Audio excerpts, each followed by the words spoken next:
Today we're going to just share with you how I would do my pot roast. I'm watching this heat because I've had that heating up, so I'll just take it off for a wee second. This is what I call my twice cooked pot roast, and I literally do the first stage in a pot. I mean, I know often when you find recipes for pot roasts, they put them in the oven. Well, traditionally I would just use pot roast, why not? So, straight away we're just going to sear the meat. Now I've got a piece of meat here that's just over a kilo. Oh, it's sticking. Just over a kilo.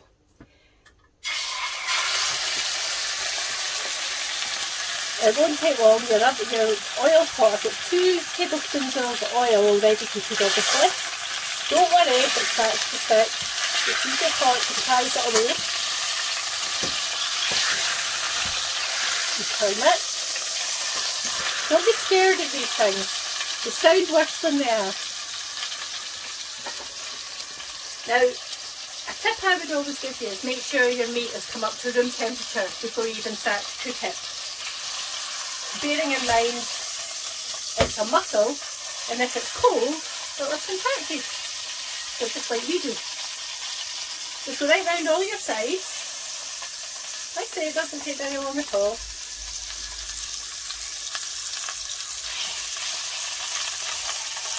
And now, like I started to say there, sorry, that it's only just over a kilo piece. So when it comes to cooking this, I'll just give it around about the half hour per half kilo. So this piece itself is probably going to get just about an hour and a quarter. But you can check that by putting just a skewer or a fork into it, and if it comes away clear, at least you know that it's cooked right through.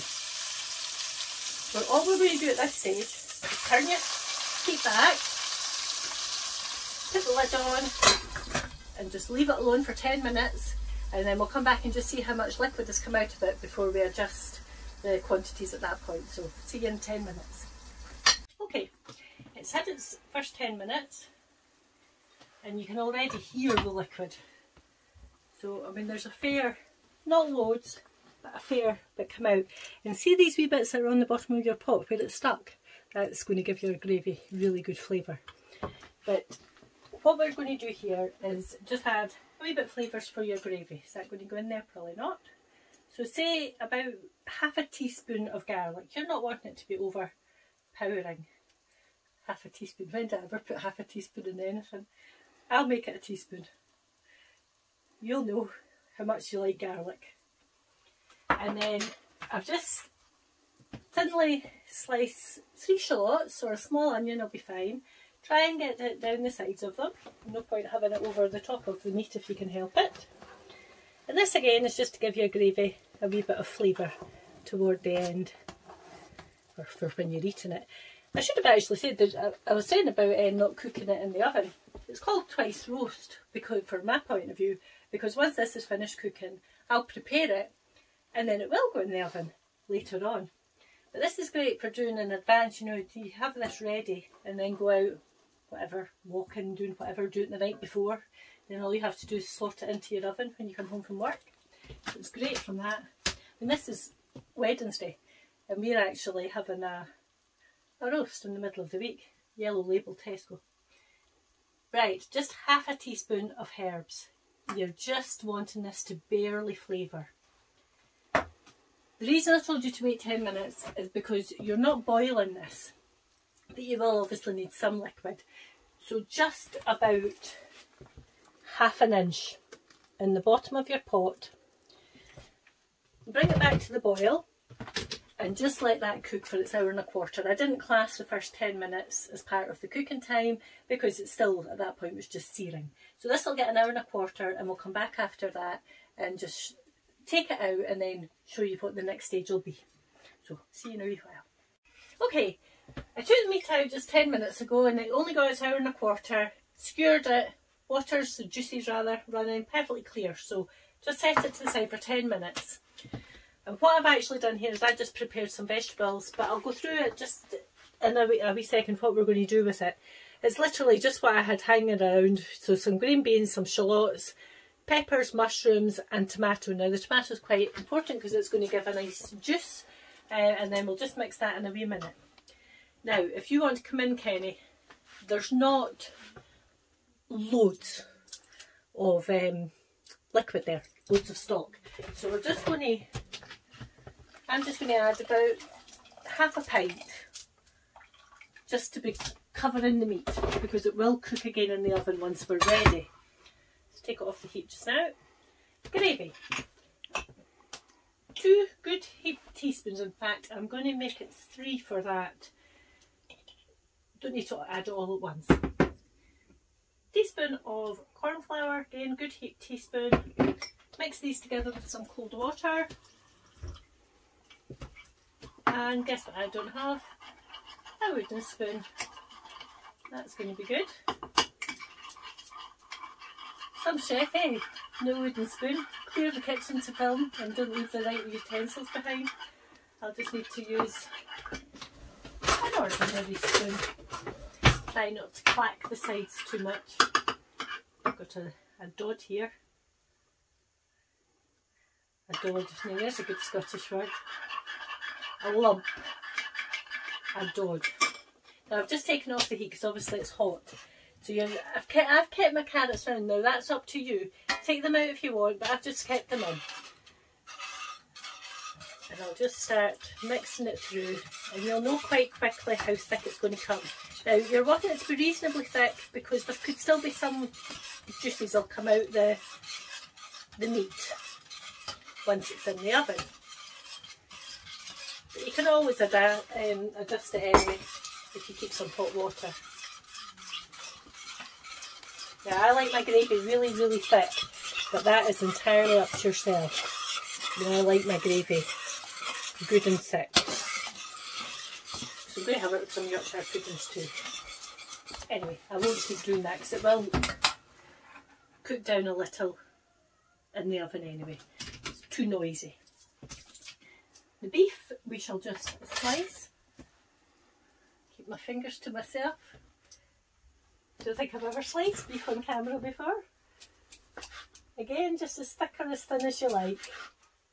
I don't necessarily need to go through the whole thing. I never actually said that this is just a piece of brisket, which is one of the reasons I'm twice cooking it. Because brisket, people often think brisket can be a wee bit chuff. I love brisket. I think it's one of the tastiest pieces of beef.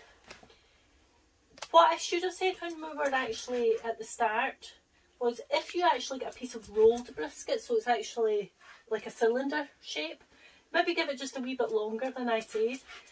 If it's flat, it won't take quite so long to cook because it's dispersed. You'll just watch me thinking I talk the biggest load of rubbish.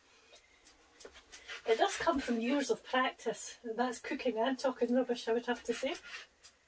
But we'll just keep going. Well, Kenny will like this tonight. It's a bit thicker than I would normally cut it. Now I'm going to, there's a big dod of fat at the end of this. I'm just going to slice it off, but I'm going to keep it in because again that'll just give you some flavour. Put it in your dish and then obviously cover it with the gravy. And at this point, like I said a wee while ago, this is the point where you can just put this to the side and now leave it. So as it's ready, all just good to go.